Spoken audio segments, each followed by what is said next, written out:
현대 사회의 중심, 디지털 세상 속에서 살아가는 우리에게 성인이란 어떤 의미일까요?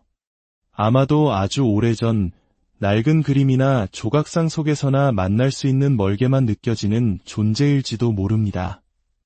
하지만 오늘 우리는 우리와 똑같이 청바지를 입고 컴퓨터를 사랑했으며 소셜미디어를 통해 세상과 소통했던 한 소년의 이야기를 나누려 합니다. 바로 성체의 사이버 사도라 불리는 복자 카를로 아쿠티스의 이야기입니다. 그의 짧지만 강렬했던 삶의 여정을 따라가기 전 잠시 하느님의 은총을 청하는 마음으로 여러분께 부탁드립니다. 만약 이 이야기가 여러분의 마음에 작은 울림을 준다면 좋아요와 공유를 통해 더 많은 이들이 이 거룩한 영혼의 향기를 느낄 수 있도록 도와주십시오.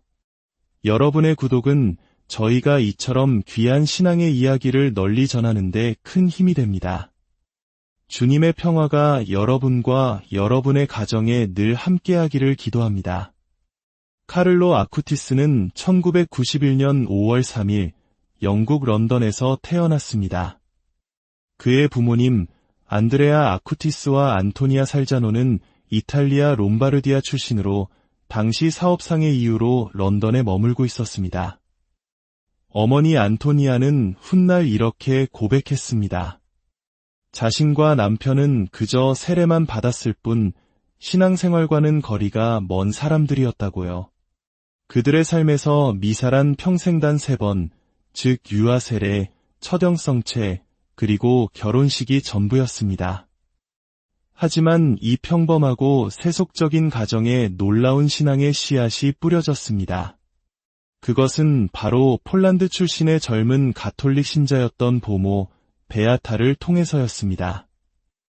성요한 바오로 2세 교황님을 깊이 존경했던 그녀의 독실한 신앙은 어린 카를로의 마음에 하느님을 향한 첫사랑을 심어주었습니다. 카를로가 태어난 지 얼마 지나지 않은 1991년 9월, 가족은 이탈리아 밀라노로 돌아왔습니다. 그곳에서 카를로는 마르첼리나 수녀회가 운영하는 학교와 예수회가 운영하는 레오 13세 고등학교에 다니며 성장했습니다. 부모님은 신앙에 무관심했지만 어린 아들의 마음속에서는 예수님을 향한 열정이 들불처럼 번져나가고 있었습니다. 어머니 안토니아는 카를로는 나의 구원자였습니다. 라고 말합니다. 지적이고 성공한 젊은 여성이었던 그녀는 신앙과 동떨어진 삶을 살고 있었습니다. 하지만 4살배기 아들은 길을 가다가 성당이 보이면 들어가서 십자고상에 계신 예수님께 인사를 드리고 입맞춤을 보내자고 졸랐습니다. 아들의 순수한 믿음과 끝없는 신학적 질문들 앞에서 그녀는 더 이상 신앙을 외면할 수 없었습니다. 결국 아들의 질문에 답해주기 위해 신학 수업을 듣기 시작했고 그 과정에서 그녀 자신도 깊은 회심을 체험하게 되었습니다. 한 아이의 거룩함이 어머니를 하느님께로 이끈 것입니다. 카를로의 신심은 나날이 깊어졌습니다. 그는 불과 7살의 나이에 첫영성체를 했습니다. 세속적인 방해를 피하기 위해 그는 페레고에 있는 베르나가 수도원의 고요함 속에서 예수님을 처음으로 마음에 모셨습니다. 그날 이후 카를로의 삶은 완전히 성체를 중심으로 돌아갔습니다. 그는 매일 미사에 참여하고 묵주기도를 바쳤으며 미사 전후에는 반드시 성체 조배를 하며 주님과 깊은 사랑의 대화를 나누었습니다. 그는 자신의 기도에 대해 이렇게 설명했습니다. 저는 말로 기도하지 않아요. 그저 최후의 만찬 때의 성 요한처럼 그분의 가슴에 조용히 기댈 뿐입니다. 카를로에게 성체는 단순한 종교적 상징이 아니었습니다. 그것은 살아계신 예수님 그 자체였고 천국으로 가는 가장 빠른 길이었습니다. 그는 이렇게 말하곤 했습니다. 성체는 천국으로 가는 나의 고속도로입니다. 이 뜨거운 믿음은 그를 위대한 프로젝트로 이끌었습니다.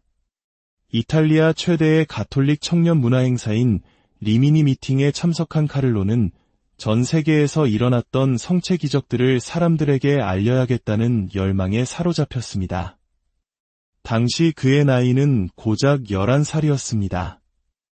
그는 컴퓨터에 대한 자신의 천재적인 재능을 하느님을 위해 바치기로 결심했습니다. 어머니는 당시를 회상하며 감격에 젖어 말합니다. 다른 아이들이 비디오 게임에 빠져 있을 시간에 어린아들이 몇 시간이고 컴퓨터 앞에 앉아 방대한 자료를 수집하고 정리하는 모습은 경이로움 그 자체였다고 말입니다.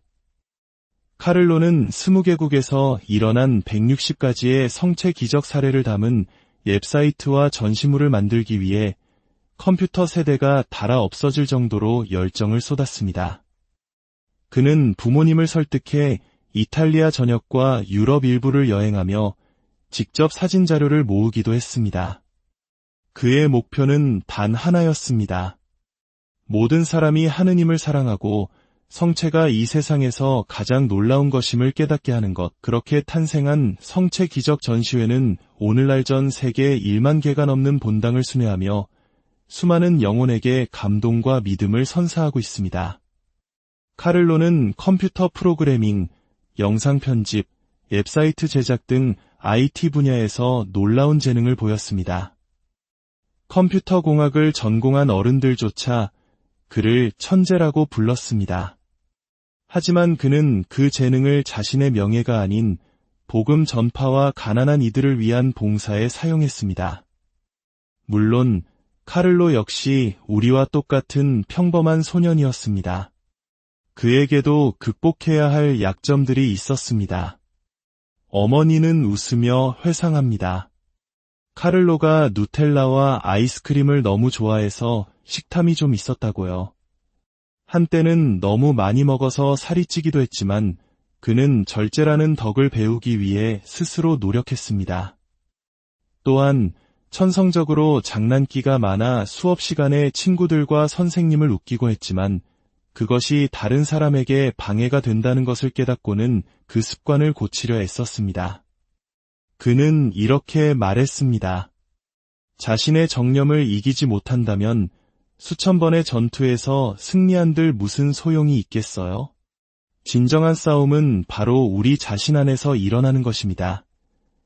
그는 스스로의 행동에 점수를 매기는 노트를 만들어 인격 수양의 도구로 삼을 만큼 자기 자신에게 엄격했습니다. 카를로의 삶은 작은 사랑의 실천으로 가득 차 있었습니다. 그는 집안 청소를 도와주는 분들을 위해 그분들이 오시기 전에 미리 일어나 자신의 방을 깨끗이 정리하고 침대를 정돈했습니다. 그의 친절과 깊은 신앙은 집에서 일하던 힌두교도 직원 라제시의 마음을 움직였습니다. 라제시는 이렇게 증언합니다. 카를로는 제게 예수님께 가까이 가면 더 행복해질 것이라고 말해주었습니다. 그의 깊은 신앙과 사랑, 그리고 순수함에 감화되어 저는 세례를 받기로 결심했습니다. 그렇게 젊고 잘생기고 부유한 소년이 보통의 아이들과 전혀 다른 삶을 사는 것을 보며 저는 그가 비범한 존재임을 느꼈습니다. 카를로는 자신의 첫 용돈을 모아 미사에 가는 길에 항상 마주치던 노숙자에게 침낭을 사주기도 했습니다. 그의 노트에는 이런 글이 적혀 있었습니다. 슬픔이란 자기 자신에게 시선을 돌리는 것이다. 행복이란 하느님께 시선을 돌리는 것이다. 회심이란 아래를 향한 시선을 위로 돌리는 것, 그 이상도 이하도 아니다. 단지 눈동자를 한번 움직이는 것으로 충분하다. 그는 잘생긴 외모와 부유한 환경 덕분에 많은 여학생들의 관심을 받았지만 정결의 가치를 굳게 지켰습니다. 그는 몸은 성령의 궁전이라는 것을 굳게 믿었고 하느님께서 주신 성의 소중함을 친구들에게 이야기하며 그들을 음란물로부터 지켜주려 노력했습니다. 그는 마치 열기구가 하늘로 오르기 위해 무게를 버려야 하듯 영혼이 천국으로 오르기 위해서는 작은 죄들의 무게를 고해성사를 통해 계속 덜어내야 한다고 말했습니다. 프란치스코 교황님께서는 교황 권고 그리스도는 살아계시다에서 카를로 아쿠티스를 특별히 언급하셨습니다. 교황님은 디지털 세상이 젊은이들을 고립시키고 공허한 쾌락에 빠지게 할 위험이 있다고 경고하시면서 카를로를 그 대안으로 제시하셨습니다. 복자 카를로 아쿠티스는 새로운 통신기술을 복음을 전하고 가치와 아름다움을 나누는 데 사용할 줄 알았습니다. 그는 덫에 걸리지 않았습니다. 교황님은 카를로가 남긴 유명한 말을 인용하셨습니다.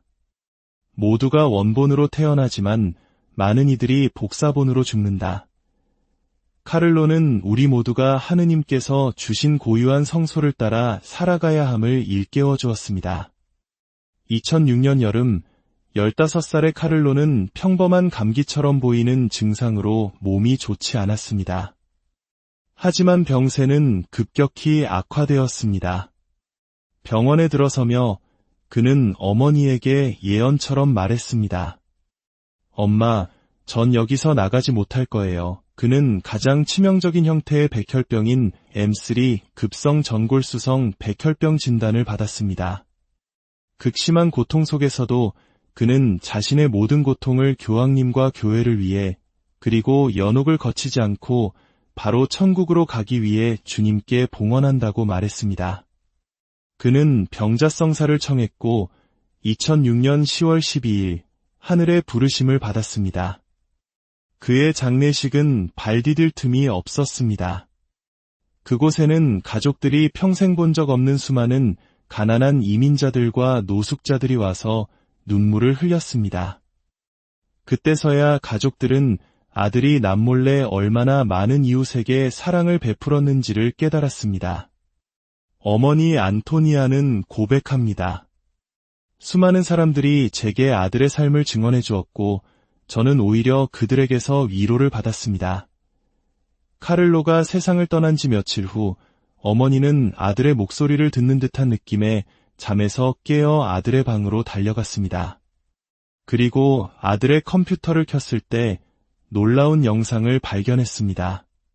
그것은 카를로가 병진단을 받기 석 달 전 아시시에서 직접 촬영한 영상이었습니다. 영상 속에서 카를로는 하늘을 바라보며 미소 띤 얼굴로 말했습니다. 내 몸무게가 70kg이 되면 나는 죽을 운명이야. 놀랍게도 그가 세상을 떠났을 때의 몸무게는 정확히 70kg이었습니다. 하늘의 사제가 된 카를로의 전구를 통한 기적은 곧바로 나타났습니다. 그의 기일 4주년이 되던 2010년 10월 12일 브라질에서 고리이자라는 희귀병으로 고통받던 한 소년이 있었습니다. 소년은 무엇을 먹든 다 토해내어 쇠약해질 대로 쇠약해진 상태였습니다. 그날 소년은 할아버지와 함께 성당에서 카를로 아쿠티스의 유해물에 입을 맞추며 기도했습니다. 할아버지가 무엇을 청해야 할지 묻자 아이는 더 이상 토하지 않게 해달라고요 라고 답했습니다. 바로 그 순간부터 아이는 더 이상 토하지 않았고 병원 검사 결과 병이 완벽하게 치유되었음이 확인되었습니다. 이 기적은 교황청의 엄격한 심사를 거쳐 공식적으로 인정받았습니다. 그리고 2020년 10월 10일 카를로가 세상에서 가장 좋아하는 곳이라 불렀던 아시시의 성 프란치스코 대성당에서 그는 가톨릭 교회의 복자품에 올랐습니다. 그의 심장은 유해물로 성당에 안치되어 오늘날까지도 수많은 순례자들에게 희망과 영감을 주고 있습니다. 교회는 매년 10월 12일을 그의 축일로 기념합니다. 청바지를 입은 성인, 디지털 시대의 사도 카를로 아쿠티스는 우리에게 보여줍니다. 거룩함은 특별한 사람들의 전유물이 아니며 우리가 살아가는 바로 이 시대, 바로 이 자리에서 컴퓨터와 스마트폰을 사용하면서도 충분히 성인이 될 수 있다는 것을 말입니다. 우리 모두는 하느님의 걸작인 원본으로 태어났습니다. 세상의 기준에 맞춰 희미한 복사본으로 살아가지 않도록 우리 삶의 방향키를 다시금 하느님께로 향하는 용기를 청해봅니다. 이야기를 마치며 주님의 크신 축복이 여러분의 삶에 가득하기를 기도합니다. 복자 카를로 아쿠티스의 모범을 따라 우리 각자의 삶 속에서 하느님의 사랑을 증거하는 빛나는 원본이 되시기를 바랍니다. 복자 카를로 아쿠티스, 저희를 위하여